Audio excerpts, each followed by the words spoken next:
Welcome back to another episode of RNT Fitness Radio. With Christmas and New Year around the corner, I've got one hell of an episode in store for you today. I'm speaking with life coach, speaker, writer, radio presenter, and dating coach, Amit Sodha, about everything from the problems surrounding information overload, exploring your consciousness, mindset, and how to climb out of dark periods in your life. We also dive deep into dating and discuss the rise of apps, the best approaches to dating, how to recover from hard breakups, and how to cultivate meaningful, long-term relationships. Amit doesn't hold back here, and he uses his own personal experiences, along with over 20 years of working with clients, to give you the tools you need to lead a more content, happier, and fulfilled life. This one's a little different from the norm, and I really do think you're going to enjoy it.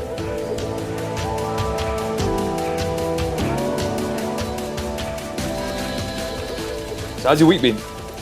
Yeah, it's been really good. Yeah, my wife and I are moving on Monday, so we've been getting really busy doing that. And yeah. Apart from that, just been busy with training and working hard, and you know how it usually is. Yeah. Whereabouts are you moving to?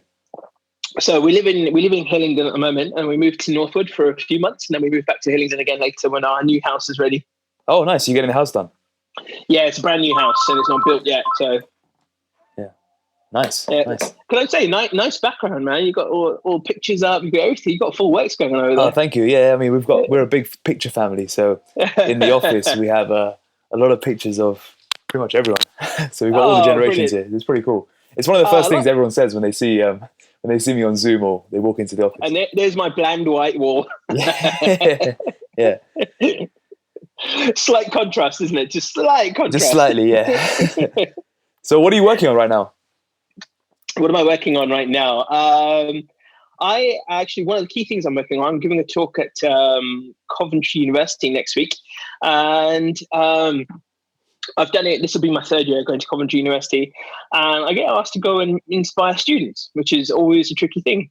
The first year I went there in the morning, and we could tell that all the students walked in like this. Yeah. And to try and get their energy up and kind of motivate them at that time in the morning is quite a challenge. Last year wasn't as bad. It was a bit later in the day, so it wasn't too bad.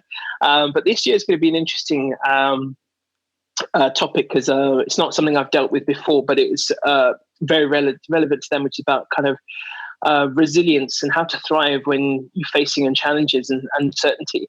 And so I'm looking forward to that, actually. That's going to be, again, something new, something different I've not done before, but drawing on my past experience to help them and uplift them and, see what we can do to get them to the next level. I think they face a lot of fear in this day and age because there's a lot, I don't know about your age or what it was like for you when you were younger, but 20 years ago, it was a completely different world.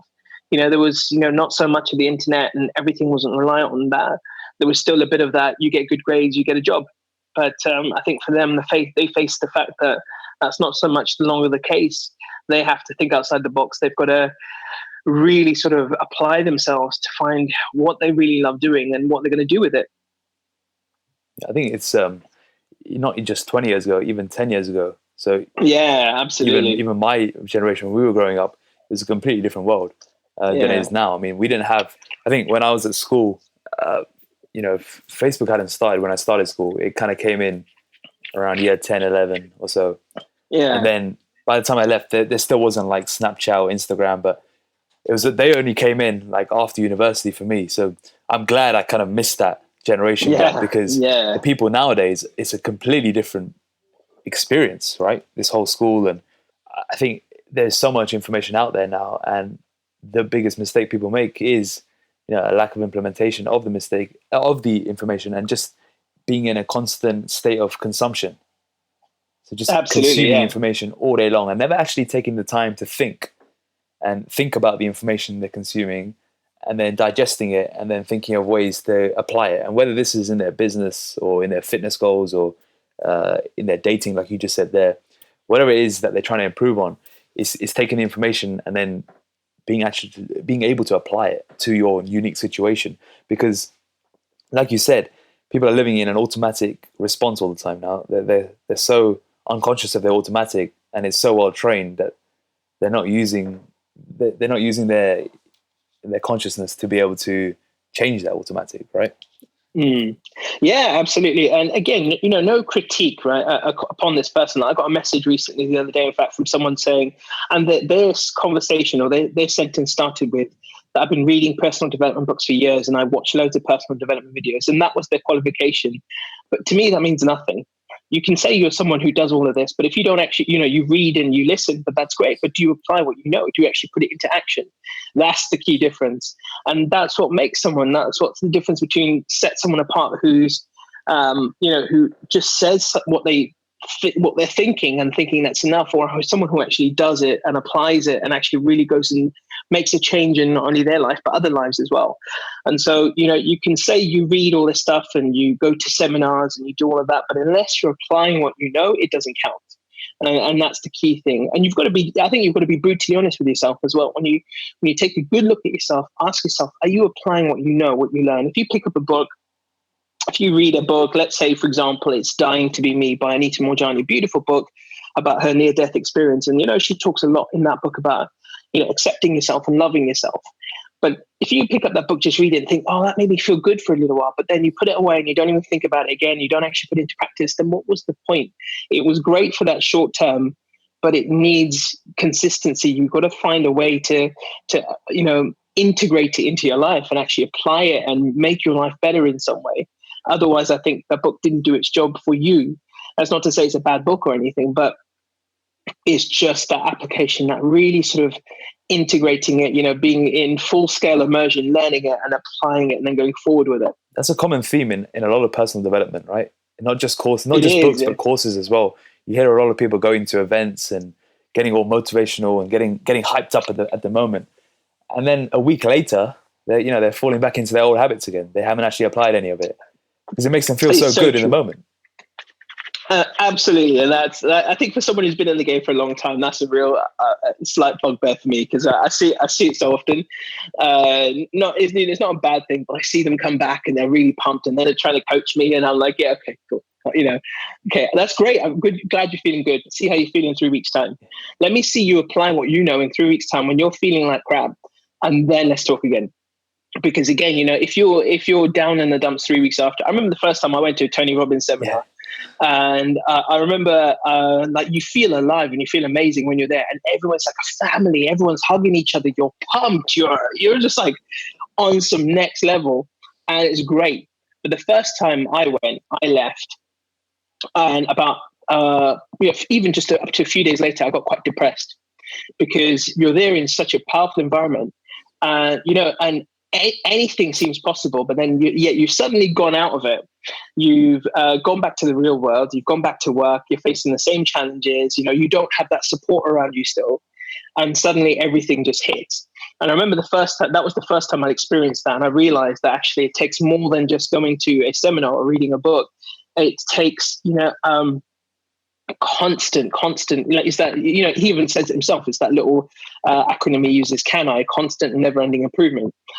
And I've learned that the hard way, and I think most people do. Don't think anyone really is an exception to that rule. We all learn it the hard way. But I realized that in order to have that constant change, is like that great quote by, I think it's Zig Ziglar or Jim Rohn, who always says, people say personal development doesn't last, but neither does bathing. That's why I recommend it daily.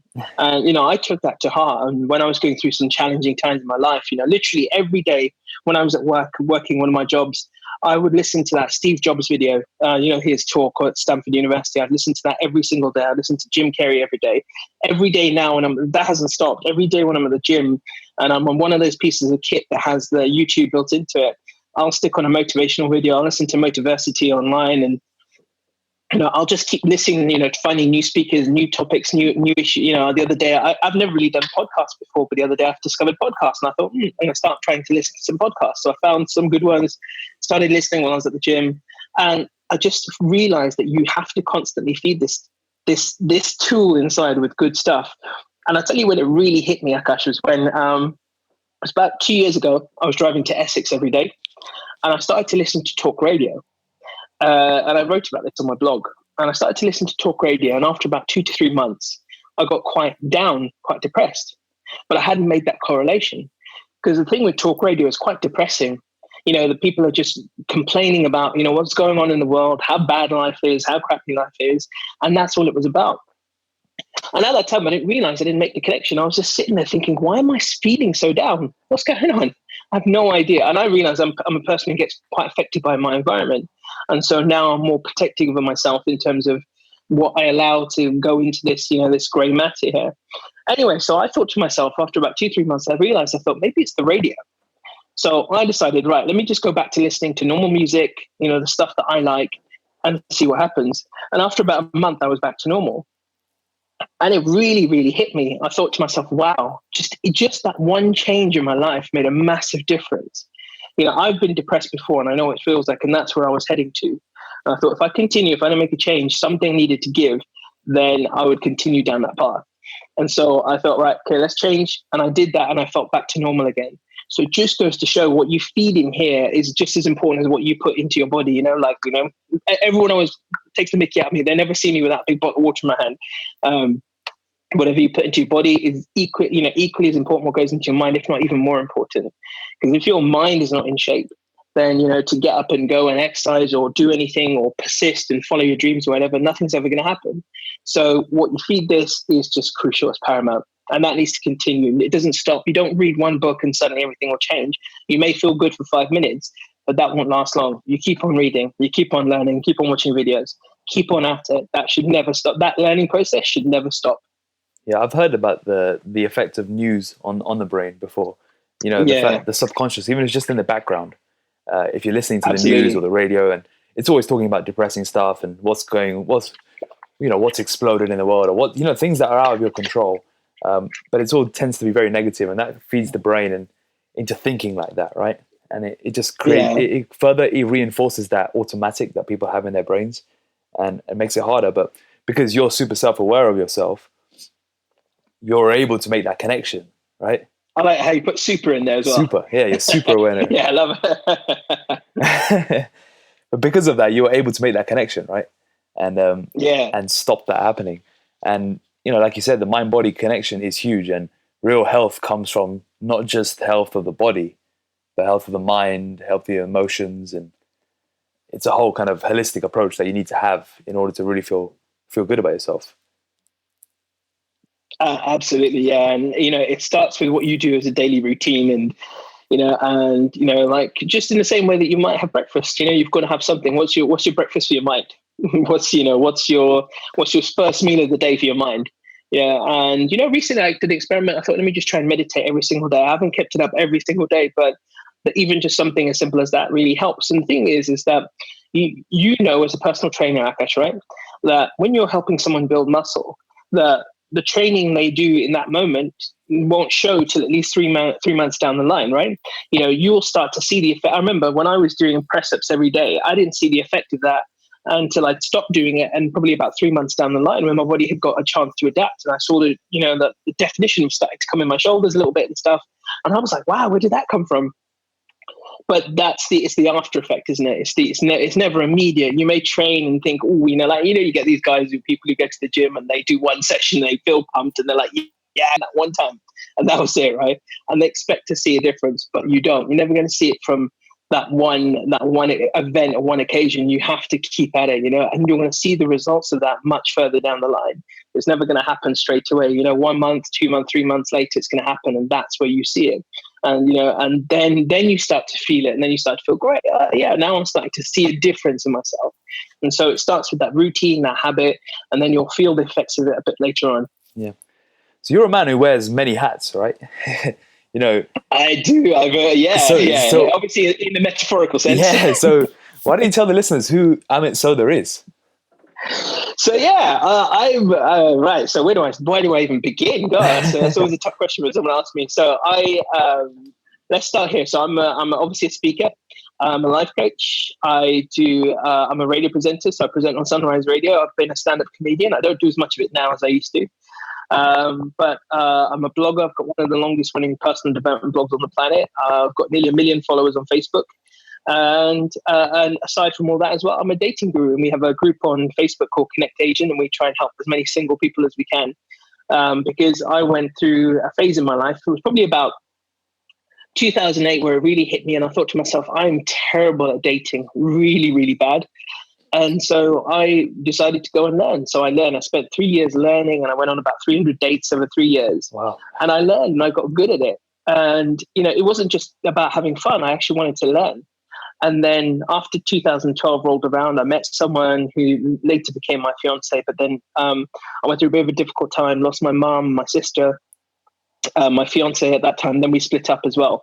So I went through a really tough time. And then after that, what happened was about 2015, when I was ready to get back out there and put myself back out there, I realized I had to reapply everything I'd learned. So it didn't come just like that, but it took about 3 to 6 months. I started dating again, got used to it, started to apply everything I'd learned previously. And I got into this flow again, and I met lots of amazing women. And you know how, I'm sure you've heard of it as well, that there are people out there who try and enter the dating world, and they really struggle with it. And yet there's people out there who do it once or twice, and they meet someone, and you've got to at some point ask yourself, what's the difference between those people and those people? And it's quite simple. Firstly, it's obviously to do with, again, everything that's in here, your attitude towards it, how you approach it. Do you enjoy it, or is it a struggle? Is it a burden? Or are you constantly repeating the same thoughts, thinking dating is hard, dating is hard, dating is hard? And if you're one of these people, then it is going to become hard to you. I think the law of attraction is so badly misunderstood, right? I know I'm digressing a little bit, but I remember once I was in an auditorium. I went to see, I don't know if you've ever seen the book. You've probably seen the DVD, The Secret, or read the book, right? I've heard of it. I've not read it, but I know the concept of it. Yeah, of course. So, it's really worth a read. And in the original version of Secret, there was a lady called Esther Hicks, and she has this being channeled through her called Abraham Hicks. And the book, one of the books that she wrote, was called Ask and It's Given. It's a beautiful book. And when you read that book, you realize that this is no bull. What she's channeling, the information is so pure, you can tell that this woman is on another level. Anyway, I went to see them live in London. I think it was back in 2010, 11-ish or something like that. And I came to London. I was in an auditorium. I was sitting next to this woman. And this woman said to me, because I was telling her about the stuff that I was doing, she goes to me, you know what? She goes, I met my partner and I didn't even use the law of attraction. And I'm like, woman, if you've said that statement, you don't understand what it is. You cannot not use the law of attraction. It's, the law of attraction is just a nice phrase that people use, but it's the law of physics. It is the law of nature. It is how things work. And whatever vibe you're giving out there, whatever thought wherever your energy is focused, that's what you're going to get back.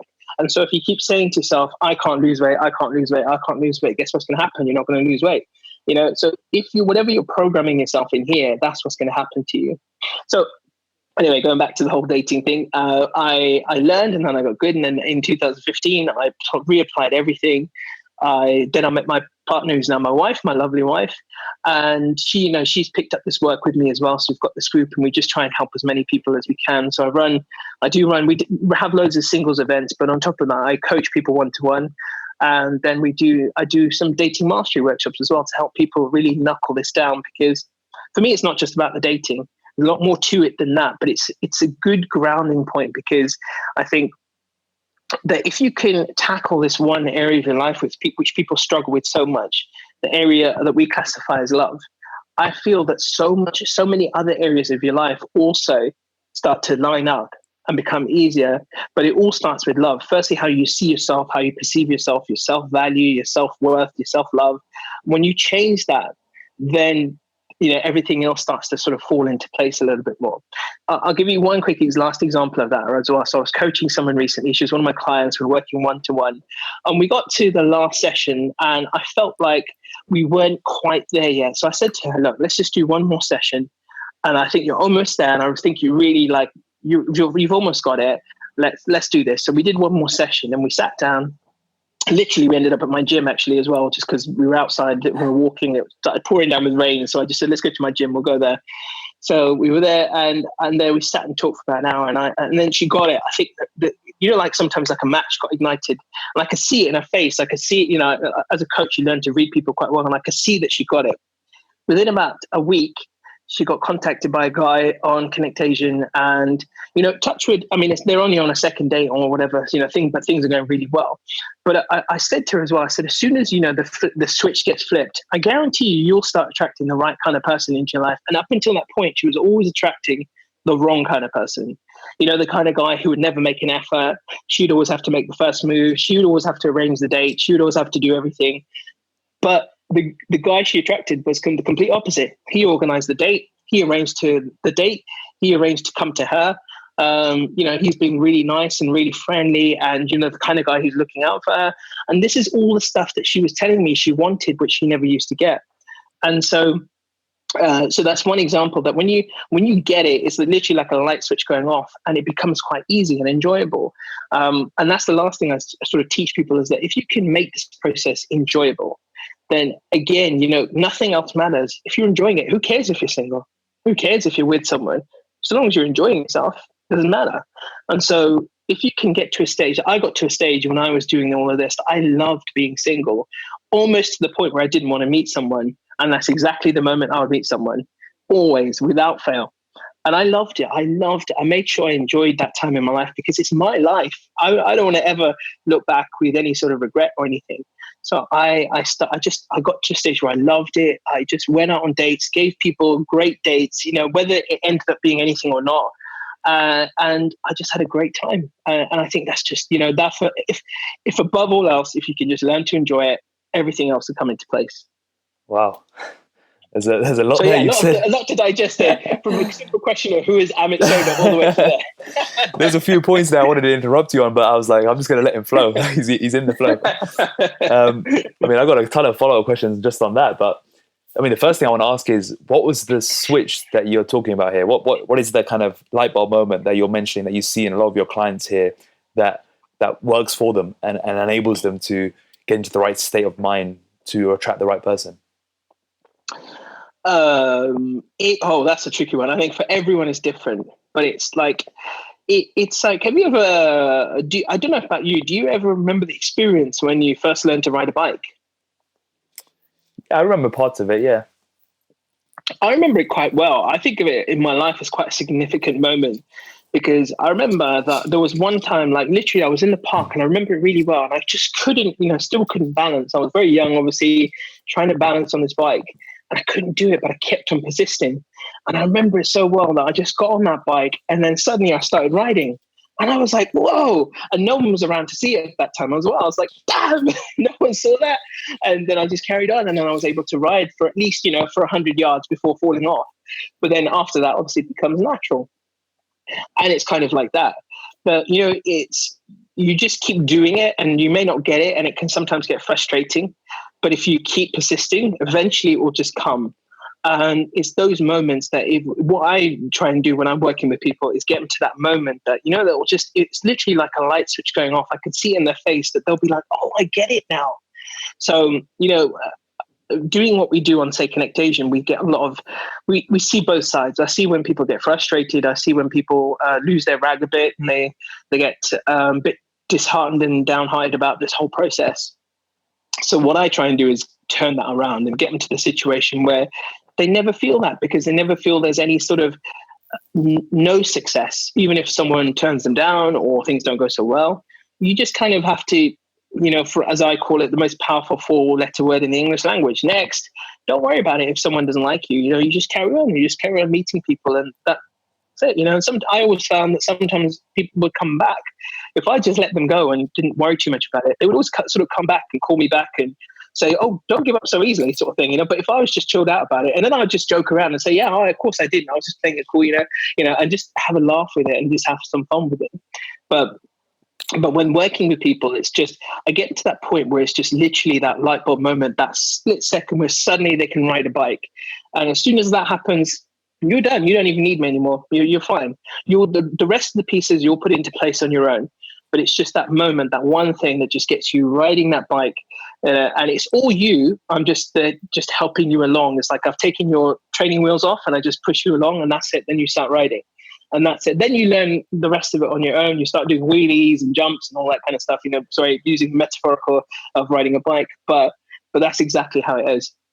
So it's essentially learning to be extremely comfortable in yourself and your own skin and enjoying that moment, so that you don't need anyone per se, but having someone else in there is great. But if that doesn't happen, then it's great anyway. Is that the essential absolutely. message? That's the way it should be. That's the essential thing you're trying to work your clients towards, right? Exactly, right? If for whatever reason, touch wood, obviously, didn't work out with my wife and I tomorrow, of course, that's never going to happen. But, if let's say I was back out dating and I'd seen someone for 3 months and it didn't work out, I would pick myself back up really quickly. And just, if it needed a day or two or even a week to just simmer and then just get straight back out there again, do that. Don't let anyone, an experience like that stop you from enjoying life, because the only one that it's hurting is you. The only one who's getting affected by it is you. And it's your days that are ticking by. And I don't know how old you are now, Akash, but I'm in my 40s now. I'm 41 now, and I'll be 42 soon. And the older you get, the faster you see time tick away. The old days when you were a kid, summer holidays seem like a long time. Now, a year seems like nothing. This year has flown by, and it seems the older I get, the faster time seems to flow by. And so you just start to realize that there is no time to waste. And the sooner you can understand that and start that, the better. Just enjoy it. I know things can be challenging at times, but if you can just find a way to just get back out there, get back on the saddle, keep riding, just go for it, then that above all else is just the most important thing. Forget about anything else. If you can just keep living your life for yourself, to enjoy it and have fun without harming anyone else, then that's what you need to do. Would you only say that applies to people who, in that previous dating experience, the 3-month time frame you gave them, they were already in a good spot themselves? Meaning, no, I think it applies to everyone. Okay, so you recommend. So this is actually because what I did before this this podcast is I asked a couple of people what would they like to know. And one of the questions. Wicked, excellent. Sorry. Yeah, brilliant. Yeah, and one of the questions came up was, what's your thought? What would his thought process be around breakup? Should people go crazy, start sleeping around? Should they date again straight away, or should they take time out and work on themselves? There's 3 different ways people tend to do it. Is they either go crazy or they end up single for years. What would you? What is your thought process behind it? It's so important, right? And time has something to do with it in terms of if it's if you're with someone for 3 months, you can get over it generally proportionally quicker. I'll give you my example. So when I was with my ex and we'd been together 2.5 years when we split up, and I started dating straight away, but I realized very quickly that was a mistake. So, and it takes a level of maturity to realize that. So I remember even just a short while, I think it was maybe even a week or 2 weeks after we broke up, I thought, what, I was kidding myself a little bit, but I thought I'm going to go out there and date. And I went on a date and I realized I wasn't in the right frame of mind. And I realized it really quickly. And so it was that little bit of an awakening to realize actually maybe dating isn't the right thing for me right now because it involves someone else, and I'm taking someone else's feelings into my care, into my responsibility. And am I ready for that? And the answer was no. So I took about a 9 month break and didn't do any dating at all. And I'm glad I did that, because I think I went from what I thought I was okay, but then it hit me much later on, the breakup. And then I went to a really bad place for a little while. And then, and I'd been through a lot as well, like losing my mom, losing my sister, and I lost a couple of friends as well along the way. And so I was in, it was quite a tough time in my life. And, and the challenging thing being a person in my position is that being a coach, whatever, everyone expects you to always be okay. Very few people are actually there for you when you need them. But that didn't bother me. I wasn't bitter about that or anything, but I realized that I needed to take time out for myself. So I think it's the answer is different for everyone, whatever you feel is right for you. So I hope that's not too much of a cop out, but you've got to just be honest with yourself. If for you want to go out there and have fun and sleep around and that's your thing, and you find willing participants and you're both on the equal footing, great, go for it. We're modern people. Don't worry about that. If that's your life and that's what you want to do, great. But so long as you're not doing it deceptively and that people understand and you make it very clear from the offset, what this is about, and that's fine. But if you really feel that you need time out to just regroup, regather yourself, someone put a message up on Connect Asian that he wanted to take a short break from dating until the new year. And I thought, great, go for it, do it. Sometimes we need to just take a step back, get some fresh eyes, and then start again. And I think that's okay as well. If you feel you need to take time out and just be yourself, be your own person for a little while, do that. So there's always some context to be applied to it. But the question is, ask yourself what feels right for you. If it's, you were with someone for 3 months, but then it ended, and surely within a couple of weeks, you should be okay to start dating again. 3 months isn't a great deal of time in this day and age. Most people get to know each other, for a year, 2 years maybe before they get married. And so, that's a much longer time frame. So if you've known someone for a year or 2 years, then it might take longer to get over. It might take 6 months or a year, who knows? But your end goal should be then I want to get to a stage where I can pick myself back up and get back out there. How long do I think I need? What's it going to take for me to do that? Do whatever it takes, go on a yoga retreat, go on some courses, learn a new skill, go to a cookery class, go to a salsa class, do anything that gets you to a better place in your life, and do whatever it takes and just keep going. So I think there's a certain amount of context that's got to be applied there, but yeah, whatever works for you. How did you pick yourself up when you were at your lowest point? Oh, that was tough. It was like I said, it was a real challenge. It was, even if I think about it now as well, do you know what I mean? Like the feelings come rushing back, and it was just such a challenging time. So my mum passed away on my dad's 75th birthday, and we'd already lost my sister, and so it's a very difficult time, very challenging time. And my fiance was there at the time, but she was a lot younger than me, like 10 years younger. And I think for her, this was something quite new, and she, wasn't sure how to cope with all of this. 3 months after my mum passed, my mum's brother passed away as well. And in some ways that affected me more, in some ways. And because he, to him, my mum was his closest living relative. When she passed, for him, he got cancer within 2 weeks of my mum passing, and then he, left this earth very quickly after that. And so then 3 months after that was when my fiance and I split up. But I think what happened was that I was in a place of denial. That I was not doing so great, but yet on the outer surface, I was showing everyone I was okay. And then because of that, obviously that led to the end of our relationship. So when that happened again, I went deeper and deeper into this little pit of mine. And I think the most important thing for me during that time was learning to forgive myself, that I'm only human, that it's okay to feel like this, that, we all need something to help us from time to time. We all need a break, to break down once in a while, we all need to crumble, and those little crumbles and stones become the foundation of which we rebuild ourselves, which is true. It's not just a nice saying, but it's true. And I realized I did need rebuilding, but it took a lot of self-love, a lot of forgiving, a lot of realizing and accepting that this is just something I need to go through, something I need to learn, something I need to do. And I think that's the key word there, is acceptance, that it's okay. We're all human. You're going through a bad time. You're going to need some time to heal. And like I said, I went to probably a very dark place at one point, but I just remember myself saying to myself, I'm not going to live there that long. I'll do what I need to do while I'm there. I'll have a bit of self-pity while I'm there. I'll, just feel depressed for a little while, but just really feel it. But I remember telling myself, I don't want to live here too long though. So I'll get myself out of it quite quickly. And that's exactly what I did. So the two key things there was I just accepted that we're all human, not superhuman. We're just normal, average, everyday people. And that's okay. It's okay to feel bad and have ups and downs. That's part of life. In fact, that just means you're alive.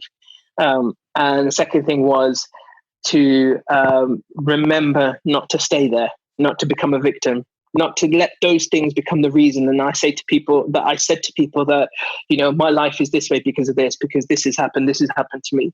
Don't let these become stories. Instead, my focus was, what's my way of getting out of this now? What am I going to do about it? What's my plan to pick myself back up?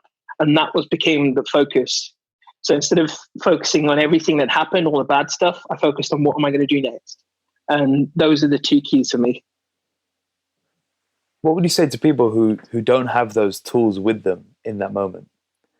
Because I assume that you had a lot of these tools that you were aware of because of your coaching background.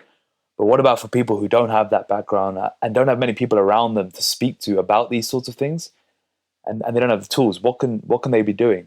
Because I'm sure there'll be some listeners here that are going through some bad periods and they want to pick themselves up, but they don't have the social support around them to, or the awareness of what to tell themselves.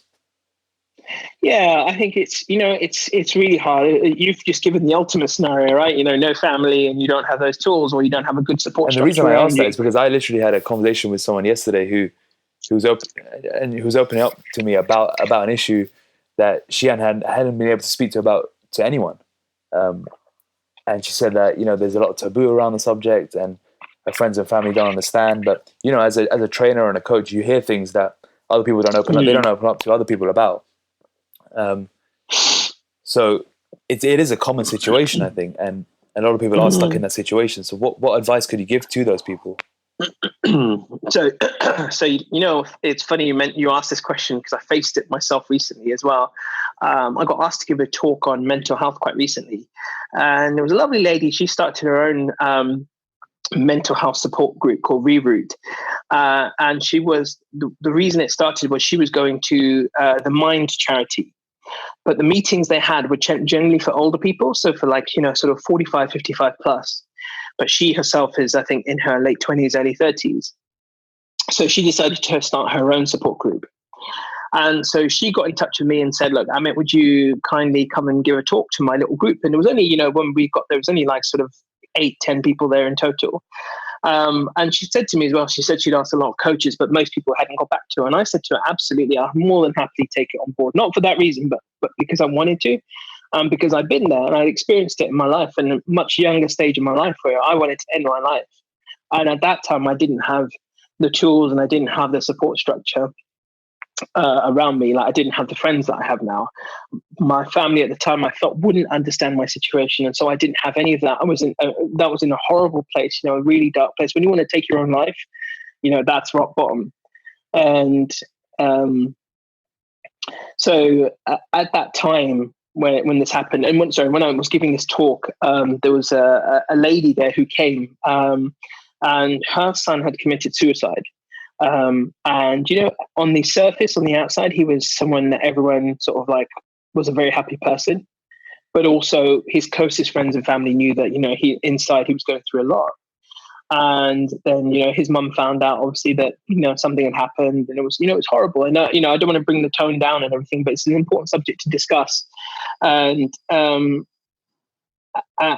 what the point I wanted to address upon was the fact that the key connection or the key commonality there is that if you don't have support structure or you don't have the tools, that is the problem, and you need to find a way around that, and you have to start somewhere. So in the case of your client, hearing this piece of information, my first thing would be to find somewhere you can feel safe to talk to people if you need to, and just go do that.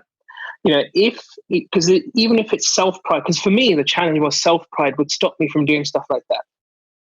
And that's equally as dangerous. In fact, that's even worse.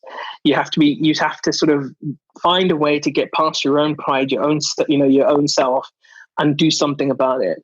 So there's loads of support groups out there. There are places where you can go talk to people and you can at least take that first step.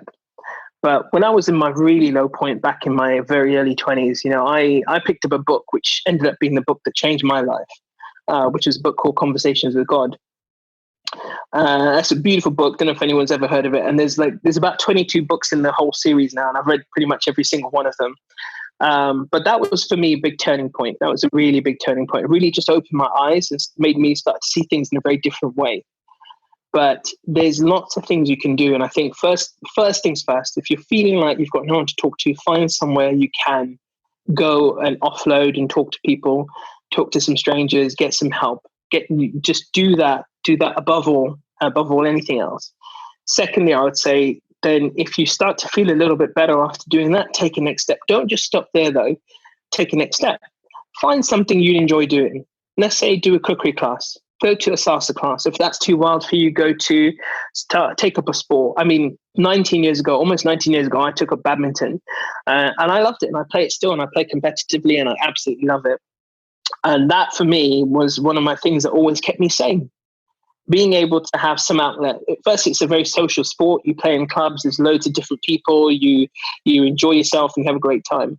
But also there's the exercise aspect. There's the learning aspect. There's the badminton's one of those games, right? When you get good at it, you can smash a shuttle really hard, and it's a great way to get your frustration out.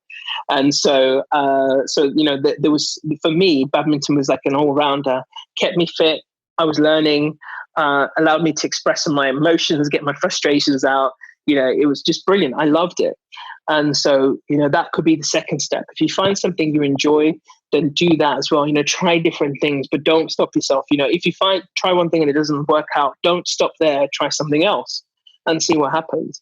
Keep going. So first 2 steps, find a support group, do something about it. Find someone you can talk to and build up a social structure around you so you've got that support. Second thing, try different things. Go out and learn a new skill. Go learn a language, but don't do one online. Go into a class and learn a language where there's people around you, or go to a cookery class, or, get a personal trainer, go to a gym, go to a boot camp, do anything that's going to help you through those first stages. And if you do those 2 things, you start to get what they call momentum. And then from there, it's generally an upward curve. But those are the starting points. A lot of what you've mentioned, it relates around human contact and being around absolutely. People again. What effect do you think social media and apps and this whole digital age has had on mental health issues, dating, everything? Ooh, that's a tough question. That's a really hardcore question right there. I say to people that nothing has meaning except the meaning that you give it. And so it doesn't have to mean anything. The fact that, social media is around and we spend a lot more time on it doesn't mean anything. My wife and I have a bit of banter, right? So I spend a lot of my time on Facebook because a lot of my work and business is centered around it. And she'll playfully tease me and say, "I'll get off your phone and spend some time with me," and everything. And, we have that little back and forth. And she'll sometimes do it. She'll be playing Candy Crush and I'll say, "Oh, you get off your phone," right? We just have that little back and forth. But I think ultimately it doesn't need to mean anything. Now, one common thread I hear from the dating side of things is that people always say that, the Tinder generation has spoiled dating. The online dating is ruined because of this anonymity that people hide behind. And when I was still dating, all of this existed, but it didn't affect me. And I think we just still get into this mindset of blame, that it has something to do with this. It's because of this. It's because of that. It doesn't mean anything unless you allow it to affect you. You see, I think here's a great example. Here's my iPad right now. This thing right here could become a tool that just becomes, either my kingmaker or, the end of me. I could, put games on here and constantly play. And I do play games on here as well. Don't get me wrong. I'm just a normal human being at the end of the day, right? Of course, we all love games. But also equally, I could use this tool to really change the world. That's what it could mean. That's what it could be. And I do that. I try that. I try that with my Facebook page to try and use it so I can make videos and, great content to uplift people. And that for me is it's the crux of it. It becomes to you what it means, what you think it means to you. So putting it in the dating context, like you said, right? So the one thing that people I hear all the time is that people complain about like online dating. And there are, of course, people out there who are going to take advantage of this situation. They'll end up showing one part of their personality online. And yet, when it comes to the real deal, they're nothing like how they portray themselves. Or that people are very brazen. And, I get it from guys and girls. Someone will just message them. "So what are you wearing?" Or "What do you look like? Send me a picture of yourself. Send me a naked picture of yourself." Or, like stuff like that. You just think, sometimes I do get to the end of my tether as well. But I say to people, don't entertain it. If someone has said that, just block them. Don't let it affect you. Again, it goes back to this point. Why are you letting it get to you? That's what's in your control. If you're letting that stuff get to you, it's no wonder you're struggling. But if you just laugh it off, forget about it, there's always going to be a few bad seeds out there. And that was the case in the old days as much as it is the case in this new age. But the question is, right, so what are you going to do about it? So when I coach people, especially when I do my dating master workshop and I do my one-to-one coaching, I say, you set yourself a 15-minute limit. This is exactly what I do, Akash, as well. When I was dating, I set myself a 15-minute limit. So if I met someone online on Tinder, we'd message back and forth. I had a limit, 15 minutes interaction online, tops. A real push an hour if someone wanted to build up more trust. I would then do that, build up a trust, get their phone number, and I'd speak to them as quickly as possible. I don't want to speak to people online. I don't know anything about them online except what, printed words on the screen. That means nothing to me. So firstly, I want to speak to them, get to know them.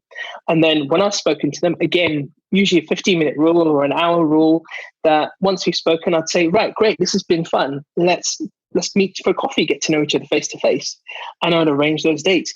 And I tell you what, people really struggle with this, but I got it down to a T where I could do this 99% of the time without an issue. The person would say, yeah, sure, let's meet up. And I'd arrange the date. We'll go out, go for a nice walk in the park, go for a coffee. It doesn't have to be anything fancy. You don't have to arrange these extravagant dates. In fact, the free and cheap ones, the best ones, always without a doubt. Just did that, got to meet the person face to face. So ultimately, when I was using Tinder and stuff like that, this didn't mean anything. It didn't affect anything in any way, shape, or form for me. It's only if I let it affect me did it become an issue. But actually, to be honest, if anything, these do enhance your life in many ways. That even enhances dating. It gives you more opportunities that weren't there before. So you can either look at it that way, that it's affected it, made it worse, or you can look at it the other way. Actually, it's given me more opportunity. There's loads of dating apps out there. There's loads of dating opportunities. It's up to you to take advantage of it and really use it to your favor. To your advantage. And if you do that, then it's going to work for you. You're going to end up being much better off and enjoying the process. So to answer your question in a nutshell, I don't think it's had that much of an effect. If anything, it's enhanced it, but it's how you use a tool. I'm sure you know this, right? Let's use one of your analogies, right? If you go to a gym and you see someone using a weight in the wrong way, it's not going to help them, right? It's not gonna do anything for them. But if you then say to them, right, okay, actually, this is how you do that exercise in the right way, they're gonna start getting some benefit. And this is no exception to that rule. Same principle. If you use it in the right way, you're gonna get some benefit out of it. So essentially, you need to make sure you're controlling the device or the application and not letting it control you. Absolutely, yeah, definitely. Yeah. I think it's down to us in the end. Yeah.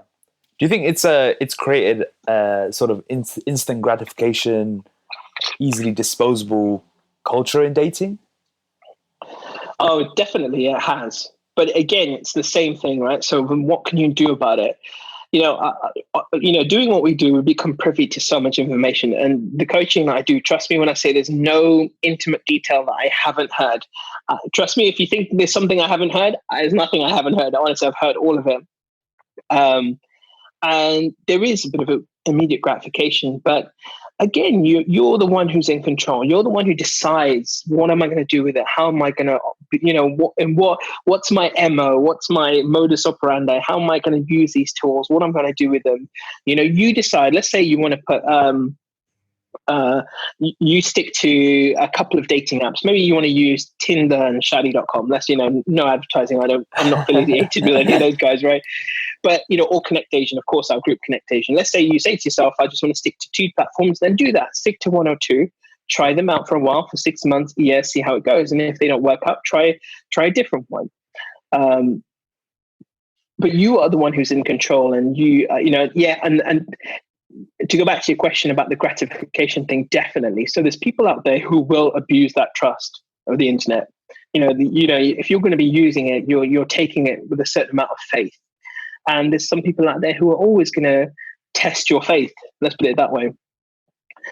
Because they want to use it for their own means. And, they may get off and saying some really not very nice things to people, like I mentioned earlier, show us a picture, love, and all this kind of stuff. You're up for a one night quickie, blah, blah, blah, yada, yada, yada. There's going to be idiots out there and stuff like that. Again, it comes down to you making a choice. Are you going to let this affect you, or are you going to just have fun with it, or are you going to, let it get you down? Don't let anyone have that much power over you. Never let anyone have that much power over you. You just go and do the things that are important to you. You set your boundaries, you set the rules, you set the tone.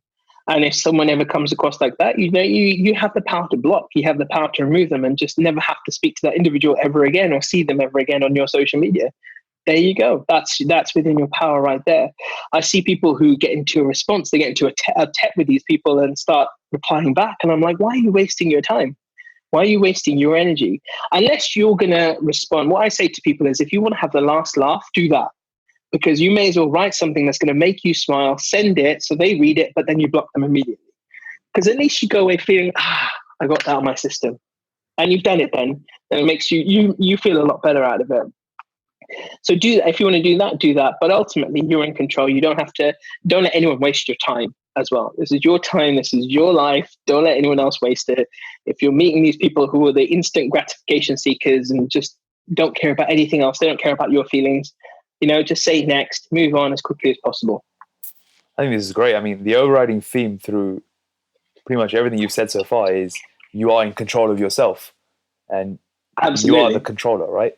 And I think that's great. That applies to so many different aspects of life. And it's about taking extreme ownership of yourself and all your actions. Absolutely, yeah. And, obviously this applies to every area of life. And it goes back to what I said earlier, which is that, if you take charge of this area of your life, other things start to fall into place. The pieces of the Rubik's Cube start to come together and you start to get all the colors on the same side. And, I use that analogy a lot. I've got a Rubik's Cube and I do that as often as I can just to keep my mind fresh as a good little puzzle solving thing. And, the analogy is the same. It starts to fall into place and before you know it, the whole thing's done. Yeah. Let's you've talked about breakups, you talk about being single. What about for people who are in relationships? What tips do you have for those who want to cultivate meaningful, long-lasting relationships, enhance their marriages or long-term relationships that they're in? Wait, let me call my wife. No, that's a really good question. I think that's like, again, you've asked such a killer question there. Damn, what are you doing to me? No, you've got to, you've got to find a way to work together, right? So, everyone's different. Everyone has their own time. I was 38 when my wife and I met. She was 40. And she messaged me on Facebook one day and we met up. Like I said, I did the 15-minute rule, got her number very quickly within probably about 7 minutes. Actually, I got her number. And, I like this 15-minute rule thing. Yeah, it's brilliant. No, you've got to do it. It's easy to get someone's number and start a conversation. And then to arrange the date shouldn't take more than an hour. That's all it takes. An hour and 15 minutes is what you need to arrange a date. That's it. That's my rule. And anyway, we did. We met up 2 days later. And then the first week we had 3 dates. The first month we had 3 dates every week. So I had 12 dates in the first month. On a 1 month anniversary, I went to see my first ever football match, Wembley Stadium. We had tickets. I remember it was France versus England, but it was after that tragedy in France. And but we went. We had a great time, and bumped into some work colleagues there and everything. But like I said, we had a great time. So we'd done all of this. We'd made that commitment to see each other for that period over a month. We worked hard at it, and we then, after about a month, we sort of thought, I think we're at the stage where we really want to see where this is going to go now. And I think that was the case of both of us. We never tried to leave anything unsaid. So what we were thinking, I was thinking the same thing. She would ask the question. Women tend to be a lot more vocal than men, and she'll ask that question. She said, what's your thoughts? And I just didn't hold back, and I just said to her, yeah, this is going, as far as I'm concerned, this is going really well, and I really see this going somewhere now. And let's work at it and see what happens.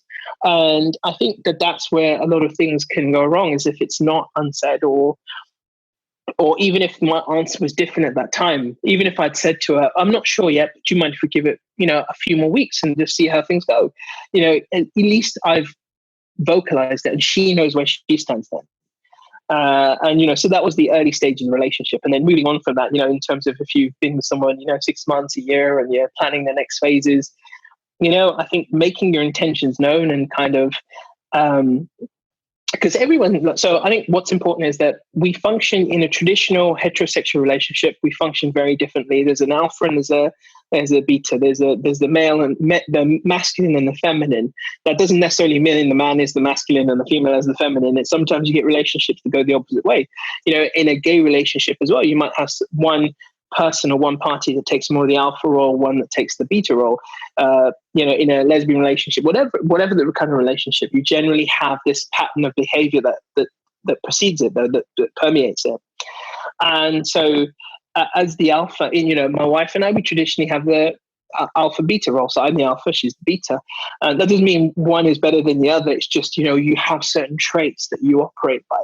And so she's the talker. I'm the silent type, tend to be, she's the talker. She'll want to talk to get my feelings out. And, there are days when I don't feel like talking and, all that kind of stuff, but appreciating where she's coming from with her, how she's operating and what a woman. Have you ever read the book Men Are From Mars, Women Are From Venus? Have you ever heard of it? No, I haven't. No. Do you know what? I'd recommend everyone read this book. That as soon as you start a relationship, both you and your partner read that book. It's old now. I think it was made back in the 80s and 90s, but it's as relevant now as it was back then. And it really sort of explains how men and women operate, the secret language by which they operate, explains the man cave, the woman, why a woman will always talk to her husband. Let's say he's just got home or from work, or they've just both met after work or something, why she'll want to talk and why he'll need a bit of time to just sit on the couch, relax and veg out for 10 minutes before he says anything. It explains all of this. And I think, you need to understand that we just have, this is genetics. It's almost genetics. It's a part of who we are, the stuff we can't control. There's other stuff we can control. This is the other stuff that you can control, but it's part of our makeup. And so if you work with it rather than trying to work against it, it will help you in your relationship long term. If you understand that women, for a woman, it's all about understanding that it's all to do with how she feels. If she feels listened to, if she feels appreciated, if she feels loved, if she feels like you're giving her time and attention, generally you won't have much of a problem. Likewise, for a guy, if a woman needs to understand, if a guy needs his man cave time, that he needs his time to switch off, shut down, bury his head in a game on his iPad or whatever it might be, or play on his console, whatever it might be, then if a woman can understand that and appreciate that, just leave him be for those moments, he will love her even more afterwards. And so, if you understand these sort of typical roles that go on, the play that goes on. I always have this little phrase that I say to people that when it comes to dating, it's not about playing a game, it's about playing the game. If you understand there are certain things that just don't change in relationships, that continue to permeate, and you understand and you play along with how it works, then it becomes so much easier. If you really accept that and just go along with it rather than trying to make up some rules and thinking, no, I want it to be this way, I want it to be that way. No, it works in a certain way. Understand that, a man works in a certain way, a traditional heterosexual alpha male works in a certain way, a traditional female heterosexual woman works in a certain way. If you understand that, that's how we operate, and you can work with it and make it so much more easy and harmonious. Perfect answer. No, that's really good. It's really good advice there. Really good. Drinking my lid on. Yeah. Let's switch gears to your fitness journey, because I know you've been on quite the journey yourself, right? And I remember when I met you a couple of months ago, you briefly explained what you were doing. So why don't you tell the listeners what you've achieved so far, why it was so important to you, and what the goal is. Yeah, definitely. So I'll tell you how it started. It's quite an interesting journey and how it started. So I've always been one of these people that like dating, it was an area of my life I've struggled with. And it just got to the stage this year was the year that I wanted to sort it out. But in the last sort of 4 or 5 years, I've done a lot of experimenting. I've done a lot of different dietary stuff to just kind of gauge how things work and see what works for me and my body and stuff. My challenge is that my 2 key challenges, I love food and I don't exercise any sort of portion control. I will eat till I'm stuffed. And, I go through phases where I was going through phases, should I say, where I was eating really bad stuff. But then I go through phases where I wouldn't necessarily eat bad stuff, but I still eat a lot of food.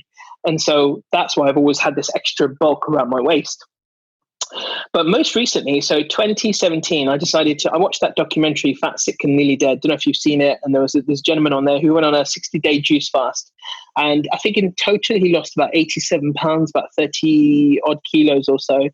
And he did really well. And he reversed the disease he was suffering from. And for him, it worked really well. So I did it for 7 days. Did a juice fast for 7 days. I think I lost nearly 10 kilos in those 7 days. My wife did it too. She lost about 5 or 6 kilos. And we both felt so much better. But we didn't keep it up because I think, no excuses, but we didn't keep it up. We had a wedding coming up. We had loads of food tastings coming up. We had all of this stuff going on. And so, we just let it slide. And towards the wedding, I think stress got to me. And that's the other thing. I'm a stress eater. So how I've always coped with stress is food. That's been my thing. I know some people will smoke, some people will drink. My thing's always been food. And so I always understand when people tell me they drink or they smoke. I understand, I get it, because my weakness is food. And so it's the same thing. There's no difference as far as I'm concerned. They're all going to kill you if you have too much of them, if you over excess and eat in excess or drinking or smoke in excess. It's the same thing. There's no difference there at all. Anyway, so after our wedding stuff and things started to calm down, I went to Tony Robbins again in April, and I went with a bunch of friends, and they'd never been. All of those lot had never been. I'd been before, but they'd never been. So I went along, had a great time, and after going there, I just thought to myself, I really want to start running again. I haven't run for a long time, so I started running. I hadn't done anything with my diet as yet.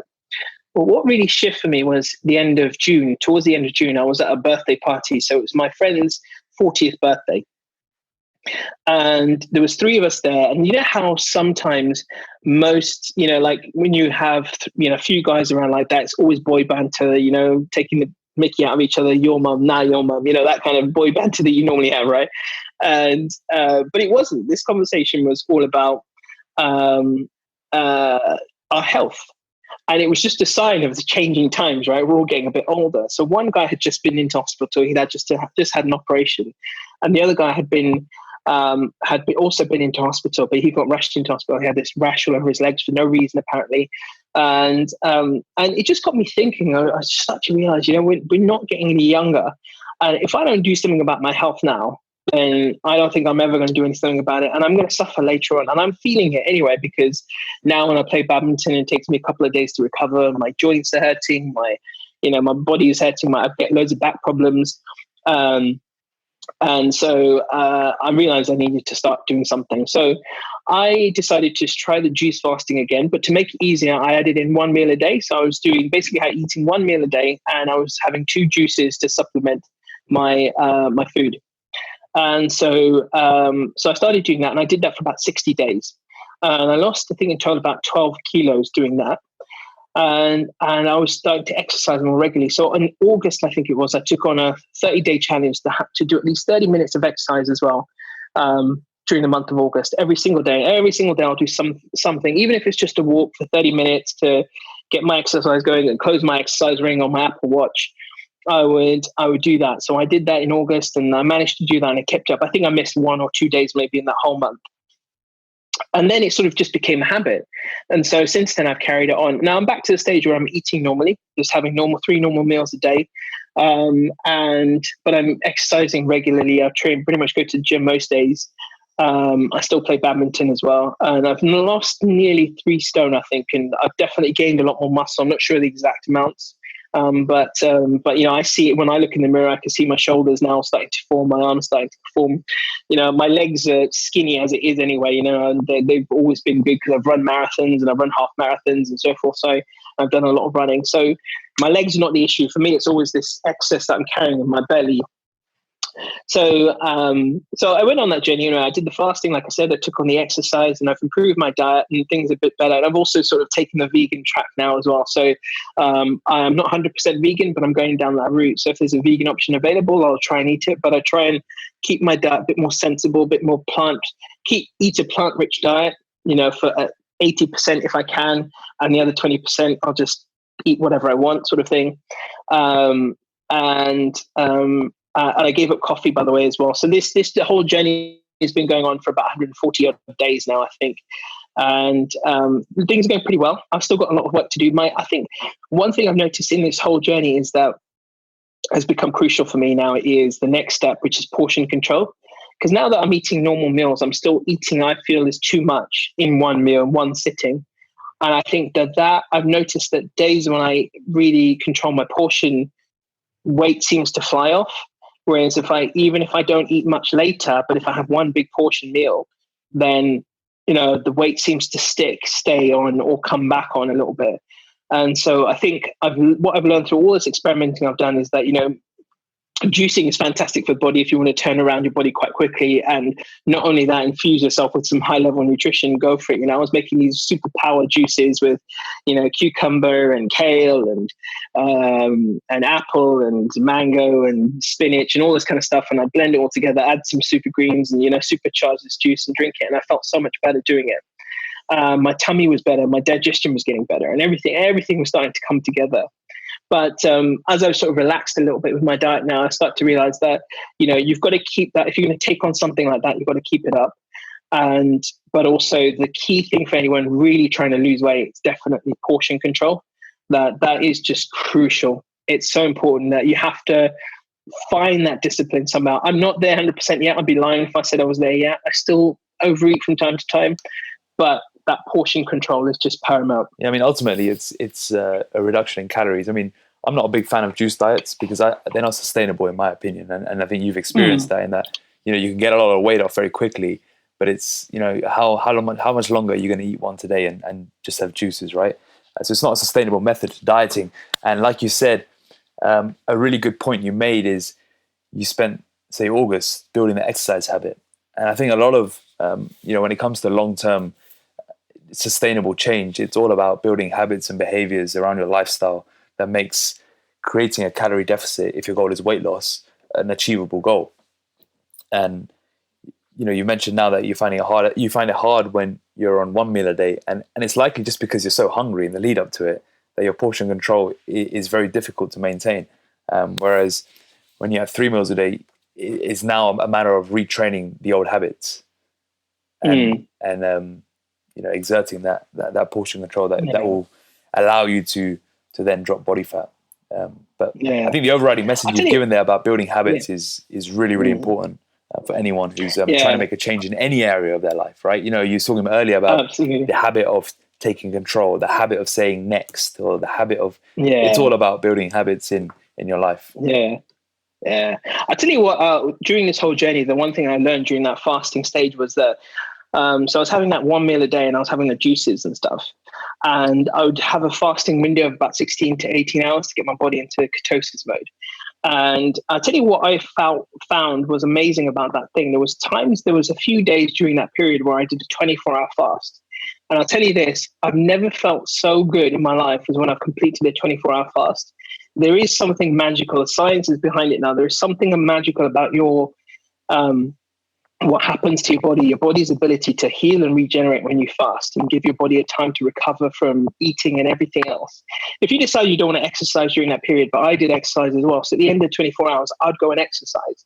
And I've never felt so energetic in my entire life. And I'm talking about when I was younger or any time. You just hit another level. You just, oh my God, you go into Superman mode. You literally do. I remember one morning I woke up, it was about 5 o'clock in the morning, went for a run, hadn't eaten for 24 hours. And I just felt fantastic. I came back and I ate. And like you said, obviously the challenge is, I don't think it's that you overeat because you feel like you're hungry. For me, it's just a habit, thinking that it's the mental discipline of that eating. I could still eat a small portion. I'd be absolutely fine. But my habit was just to eat more. And that's the habit I'm trying to break now as well, is just to eat smaller portions and eat better. But I have to say that there's so much power in that fasting that occasionally, if you do it once a month or once a year or whatever, it's a good way just to regenerate your body and to feel so much better. And it affects everything. Your mind becomes clear. Like, have you ever seen the film Limitless with Bradley Cooper? Yeah. He takes those pills. That's how I felt. That's genuinely how I felt. I felt like you almost see the world in a different dimension. It's just incredible feeling. Yeah, I've done the 24-hour fast once. I did it after I came back from India last year. I just want to give my digestive system a break. Especially after being to India, right? Right now, just for the listeners, we're recording this at 11 a.m. I haven't eaten since 7 p.m. I typically do 14 to 16 hours on a daily basis, which is great. Not necessarily for fat loss benefits or anything. It's more just a productivity thing. In that, in the morning is when I do most of my creative work, so I don't want to be distracted by eating or having to stop to eat. I just find it really works well for my lifestyle, just delaying my breakfast. And of course, there's other benefits in that it can help people adhere to a diet because there's a shorter kind of window of eating, and I think that's where it really helps people with adherence. In that, spreading your meals out over 16 hours is going to be more difficult than over 8 hours if you're on a calorie deficit, for example. For muscle building, it's a different story, but if you're in a calorie deficit and it's quite an aggressive one, it can be easier to just shorten that time window. Definitely, yeah. But I've had a lot of benefits of the 24-hour fast as well. Yeah.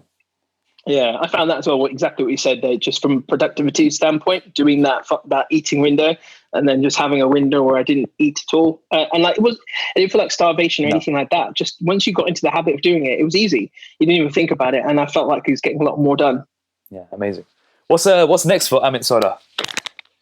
Hey, that's a really good question. Well, funny enough, I was having this conversation with someone the other day that I really feel like I'm sort of hitting a stride in terms of my personal business and career and stuff that I'm doing, and what I want to achieve for the next couple of years of my life. And so one area that what's the space that I want to do in the corporate world is start training people there to operate from a different level. Both spiritually, mentally, and physically, but I think there's a lot of I hear some of the stories of what people go through when they're at work, and the type of people they have to deal with, and some of the challenges they face. Like one of my clients who works for one of the top 4, and she was telling me about the attitude of some people in her office and so forth. And I just think to myself, wow, these are people who are supposed to be trained in personal development, who've been on courses, and yet they're not really applying what they know. It goes back to that first point, they're not applying what they know. And so that's one area I want to look at. But I think for me, my next thing is speaking. I'm going to ramp up, my public appearances next year, workshops, things like that, and take it to another level.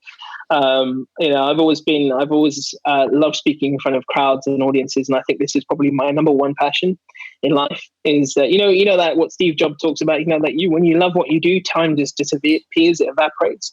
For me, it's that being able to speak in front of big audiences and get people to really start to see a change in themselves when that happens. And so next week when I go to Coventry, it's going to be a bit of a test bed, trying something new when it comes to my speaking and different stories and different techniques, and see what happens and just see what goes. But yeah, I think some really big things in 2019. Plus, I've reached almost 1 million followers on my Facebook page, which is always a great, it's always a great thing to have achieved anyway. To just do that, it doesn't mean anything in and of itself, but it's just a great little sort of thing to have under your belt. Just to say that I've worked hard to build an audience and helping people every single day. Amazing! You can just reach more people, right? And how did you end up getting so many followers? What was your kind of catalyst out of interest? So I started, one of my mentors was a guy called Stephen Aitchison, and he's a brilliant online entrepreneur, and he does a lot of work in that area. And so I saw his page growing, and he started a course. So I went on it, learned, started to kind of make more viral content, make content that would go viral and people would spread and want to spread. And so I just kept on building on it. I remember when I started at the end of 2014, I literally had 700 followers maybe on my Facebook page. It wasn't a great deal. It was just a small amount, but the amount doesn't matter as much. It's all about what you do with the audience, right? But still, I knew I wanted to grow. I knew I wanted to reach more people. This is something that's important for me. So I started to build on it, putting my knowledge out there. Going to start getting more videos out there, a lot more video content next year.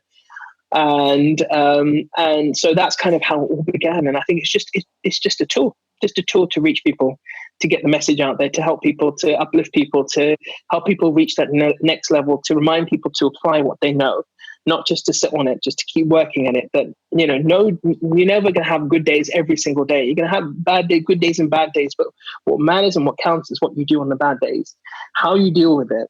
It doesn't matter that you have a bad day, but what are you going to do about it? Are you going to live there? Are you going to sit there and wallow on a sofa? Or are you going to get up and do something? Amazing. And that's the key. That's the most important thing. Amazing. I love it. Let's finish up on a rapid fire, quick rapid fire go round. for it. Love it. What's the next on your bucket list right now? Oh, that's a really good question. Bucket list. I've never been to the Far East. I think me and my wife would love to do that at some point next year. Oh, right. The next question was going to be, where do you next want to travel to? And I guess you've answered that for me. Let's switch that to, what's your favorite place you've traveled to? Favorite place so far? Definitely, I love Prague.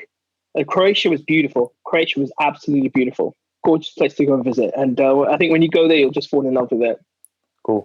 And who should we have on the podcast next? Oh, that's a very good question. Maybe my wife and putting up with me. Your wife? I think she deserves some airtime. No, no, I think there's some fascinating people out there who do some amazing work. I know, I don't know if you know a guy called Prashant. He runs a thing called Mantra Therapy. He's a great guy, and he's going to interview me soon as well. But he's doing some amazing work in just helping people uplift themselves and him and a friend of his as well, a guy called Dev, they're doing I can't remember what it's called, but I think they're doing a manspiration workshop. Okay. So to help empower men. And it's something that's also been on my mind for a while, because I see a lot of guys struggling in this modern Me Too era. And I think we need to be very careful about how we manage it. But I think guys are feeling a bit disempowered, and I think that needs to make sure that doesn't happen. It's great to have this Me Too movement, but it shouldn't happen at the cost and the expense of people feeling bad and feeling, not knowing what to do in life. And so I think that's really important. So I think that's potentially a good area to look at. Awesome. Is that a possibility to connect me with them? Yeah, of course, absolutely. You can do. Yeah, I'd love to speak to them. Yeah, great. Where can people find you? Oh, so of course, yeah. Instagram, Twitter, Amit Sodha. Facebook, search me Amit Sodha as well. You'll see my page. The page is actually called Unlimited Choice, the same as my blog name.